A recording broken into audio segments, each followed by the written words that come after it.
இல்ல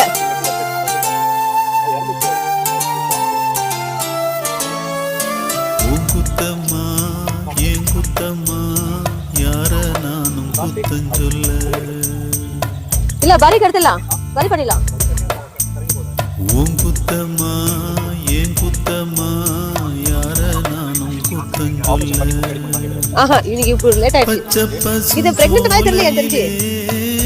பாடி வந்த பைங்கிளி